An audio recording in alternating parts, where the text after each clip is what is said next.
السلام علیکم ناظرین، میرا نام صبا ہے۔ میں کراچی کی رہنے والی ہوں۔ میں ایف اے کی اسٹوڈنٹ ہوں۔ میں بہت ہی خوبصورت اور جوان ہوں۔ میرے ناریل بہت بڑے بڑے ہیں۔ جو کوئی بھی جوان لڑکا مجھے دیکھتا وہ میرے ساتھ اپنی خواہش پوری کرنا چاہتا۔ میں تنگ کپڑے پہنتی تھی، میرا جسم نمایاں ہوتا تھا، اس لیے جو بھی مجھے دیکھتا وہ پاگل ہو جاتا۔ میں خود بھی بہت اچھی تھی، میرا بھی دل کرتا تھا کہ اپنی جوانی کے مزے لوں، مگر میرے والد صاحب بہت سخت تھے، جس کی وجہ سے میں اپنی اندر کی گرمی کو نکال نہیں پا رہی تھی۔ میں الگ کمرے میں سوتی تھی، میرا اپنا فون تھا۔ رات کو جب میں کوئی بھی انگلش فلم دیکھتی تو میرا بہت دل کرتا کہ میں بھی کسی کے ساتھ اپنے اندر کی گرمی نکالوں، کسی کا کیلا اپنے اندر تک ڈالوں اور اپنے بدن کو سکون دوں۔ اس وقت تک میں کسی کے ساتھ اپنی خواہش کو پورا نہیں کر سکتی تھی، اس لیے میں انگلی سے اپنی چڑیا کو سہلاتی تھی، اپنی ناریل کو خود ہی زور زور سے دباتی، جس سے میری چڑیا سے پانی نکلتا اور مجھے سکون ملتا۔ کچھ دن تو میں انگلی سے مزہ لیتی رہی، مگر جیسے جیسے میری عمر بڑھتی جا رہی تھی میری چڑیا بھی بڑی ہوتی جا رہی تھی، میرا انگلی سے گزارا نہیں ہوتا تھا۔ میرے گھر میں مجھے مولوی صاحب بھی پڑھانے آتے تھے۔ مولوی صاحب کا جسم بھی ابھی جوان ہی تھا۔ جب وہ مجھے پڑھا رہے تھے میرا دل کرتا ان کو لٹا کر ان کے کیلے پر بیٹھ جاؤں۔ مولوی صاحب کو دیکھ کر کچھ ایسا ہونے لگتا تھا جیسے کہ وہ بھی میرے جسم کے پیاسے ہوں، مگر ابھی گھر میں سب موجود ہوتے تھے، میں ان سے کچھ نہیں کہہ سکتی تھی۔ دن گزرتے جا رہے تھے، میری تڑپ اور بڑھتی جا رہی تھی۔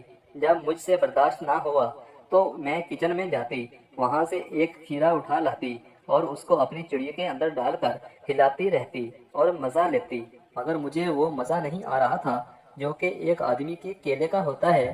کچھ دن ایسے گزرتے گئے، میری تڑپ اور بڑھ رہی تھی۔ میں ایک دوست کے گھر گئی، اس کو سارا بتایا۔ وہ بھی میری طرح ہی جوان اور خوبصورت تھی، وہ میری طرح اپنے آپ کو اپنی انگلی سے مزہ دیتی تھی۔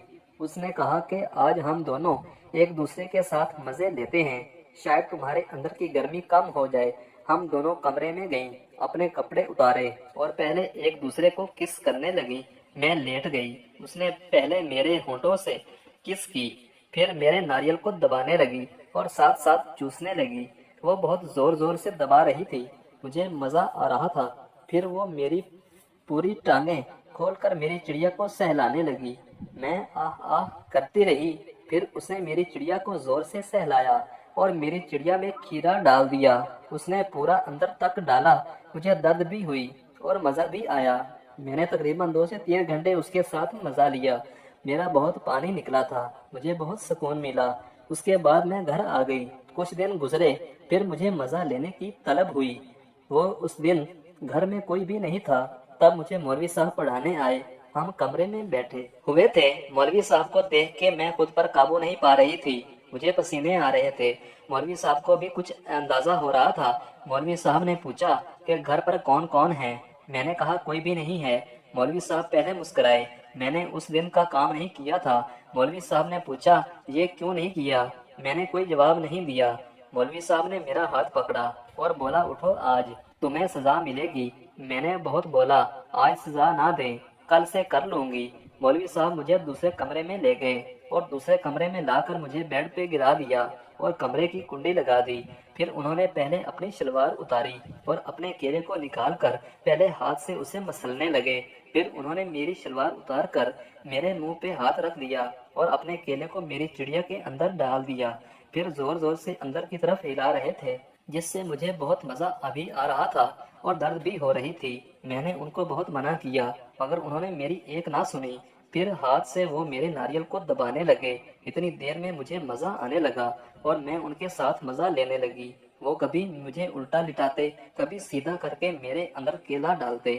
میرے اندر سے پانی نکلنا شروع ہو گیا، مگر مولوی صاحب کو سکون نہیں مل رہا تھا۔ انہوں نے مجھے بٹھا کر اپنا کیلا بہت بڑا، مگر مولوی صاحب پھر بھی کبھی ہاتھ سے سہلا رہے تھے۔ اتنے میں ہی ان کے کیلے سے پانی نکلنا شروع ہو گیا۔ ہم نے 2 سے 3 گھنٹے مزہ لیا۔ وہ میرے منہ کو زور سے پکڑ کر میرے ہونٹوں کو چومتے رہے، وہ سانس بھی نہیں لے رہے تھے۔ ہم نے صحیح سے ایک دوسرے کی پیاس بجھائی، بہت مزہ کیا، بہت ہی مزہ کا دن گزرا۔ ہم کافی عرصے تک ایسے ہی مزہ لیتے رہے۔ ایک دن میرے گھر والوں کو پتہ چل گیا انہوں نے مولوی صاحب کو گھر سے نکال دیا اور میری پڑھائی چھڑوا دی اور میری شادی کر دی۔ پھر میں اپنے شوہر کے ساتھ مزہ لیتی، مگر وہ مزہ کبھی نہیں آیا جو مولوی صاحب کے کیلے کے ساتھ آیا تھا۔ ناظرین، امید کرتا ہوں آپ کو ہماری یہ ویڈیو، یہ کہانی پسند آئی ہوگی۔ اگر آپ کو ہماری یہ ویڈیو پسند آئی ہو تو پلیز ہمارے چینل کو ضرور سبسکرائب کریں۔ ملتے ہیں اس کے بعد آنے والی ویڈیو میں، تب تک کے لیے اللہ حافظ۔